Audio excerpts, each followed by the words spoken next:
Hello viewers. So আমরা আবার চলে এসেছি একটা নতুন টপিক নিয়ে, একটা নতুন দিন নিয়ে। আজকের মেনলি আমি টপিকটা যাদের জন্য বলতে যাচ্ছি তারা হলেন আমার ছাত্রছাত্রী বন্ধুরা, যারা মাধ্যমিক, উচ্চ মাধ্যমিক এবং তার পরবর্তী পরীক্ষাগুলো দেওয়ার জন্য প্রস্তুতি নিচ্ছেন। আচ্ছা, ভেবে দেখেছি কখনো যে রাতের পর রাত জাগতে জাগতে রাত জাগাটা যেন অভ্যেসে দাঁড়িয়ে গেছে। প্রচণ্ড টেনশন, প্রচণ্ডভাবে মানসিক চাপ নিতে নিতে আমরা যেন ধীরে ধীরে যন্ত্রে পরিণত হচ্ছি, তাই না? আচ্ছা, এই যন্ত্র হওয়ার উপায়টা তো নিজেদেরকেই খুঁজে নিতে হবে। তবে এই রাত জাগা বা রাত্রে ঘুম না হওয়া বা খুব ভালোভাবে বললে ইনসমনিয়া কিছু রিমেডি আমি আপনাকে দিতে পারি অ্যাজ আ বিএইচএমএস ডক্টর। তাহলে চলুন প্রথমে শুরু করি কফিয়া ক্রুডা দিয়ে। ধরুন খুব ওভার অ্যাক্টিভ মাইন্ডে আছি আমরা, ঠিকঠাক ঘুম হচ্ছে না, স্লিপিং ডিস্টারবেন্স, বারবার বিভিন্ন রকম আইডিয়া আসছে মাথাতে, যদি এটা হতো, যদি ওটা হতো, তাহলে আমি এরকম করতে পারতাম, সেরকম করতে পারতাম।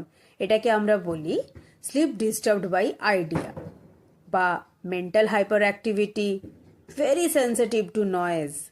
এই ধরনের যদি উপসর্গ থাকে আপনারা কফিয়া ক্রুডা ইউজ করে দেখতে পারেন, ফলবান অবশ্যই হবেন। তবে হ্যাঁ, অবশ্যই আপনারা কোনো না, প্রত্যেকটা রিমেডির ক্ষেত্রেই বলে রাখি, কোনো না কোনো হোমিওপ্যাথি ডাক্তারের পরামর্শ অনুযায়ী অবশ্যই চেষ্টা করবেন এগুলোকে ফলপ্রয়োগ করার। এবার আসি কফিয়া ক্রুডা কত নিতে পারেন। যেহেতু স্টুডেন্টস আপনারা, আপনাদের ক্ষেত্রে বলি, বা যারা অফিসিয়াল ওয়ার্ক, কর্পোরেট জব করেন তাদের ক্ষেত্রে বলি, আপনারা চেষ্টা করবেন 30 বা 200-এর মধ্যেই নিজের পোটেন্সিটাকে ধরে রাখতে। এরপর আসি নাক্স ভমিকা। নাক্স ভমিকা কিন্তু ইনসমনিয়ার একটা খুব ভালো রিমেডি, মেনলি ইনসমনিয়া আফটার স্টিমুলেন্টস। কোনো স্টিমুলেন্টস নিচ্ছেন যারা, তাদের ক্ষেত্রে তো খুবই ভালো রিমেডি। এরপরে আসি busy lifestyle, irritability, stress, sleeplessness, digestive issue, এসবের ক্ষেত্রে যদি ইনসমনিয়া আসে বা এসবের সাথে যদি ইনসমনিয়া আসে, সেক্ষেত্রে নাক্সবম একটা খুব ভালো রিমেডি।